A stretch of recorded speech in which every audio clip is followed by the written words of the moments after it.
Good morning. I decided this morning to do something a little different. I want to read to you a section from Thomas à Kempis of The Imitation of Christ, one of the best-selling works in Christianity and Christian history, written centuries ago, but wildly applicable and very worth thinking about as he gives his meditations upon very practical matters of human living. This comes from chapter 10, and you'll notice the translation is an older translation. There's archaic language, but I'd like to think about it with you for a moment. Fly the tumultuousness of the world as much as thou canst, for the talk of worldly affairs is a great hindrance, although they be discoursed of with sincere intention.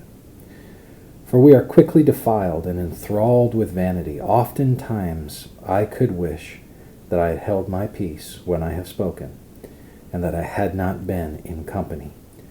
Why do we so willingly speak and talk one with another, when, notwithstanding, we seldom return to silence without hurt of conscience? He's making a very poignant observation, and that is that oftentimes we let our mouths run, and we don't think about the implications of what we've said, and then we step away from those conversations and we end up assessing ourselves and finding out that we kind of blew it. Reminds me of Proverbs 12:18, reckless words pierce like a sword, but the tongue of the wise brings healing.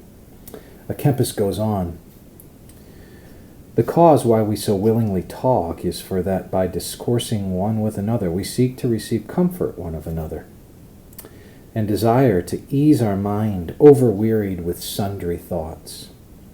And we very willingly talk and think of those things which we most love or desire, or of those which we feel most contrary and troublesome unto us. In other words, when we open our mouths, we often talk about the things we want to talk about and the things that will bring us comfort without much of a thought about the other person. We're just talking from about ourselves, or in a way that will somehow help ourselves. But alas, oftentimes in vain, and to no end, for this outward comfort is the cause of no small loss of inward and divine consolation.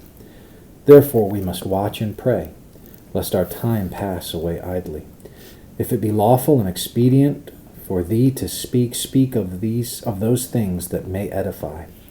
An evil custom and neglect of our own good doth give too much liberty to inconsiderate speech.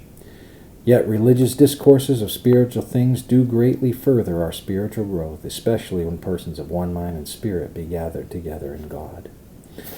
He concludes this section with just the exhortation that when we open our mouths, we ought to consider opening our mouths about things that are going to move someone towards the gospel, move someone towards a deeper walk with the Lord. And that's perfectly appropriate.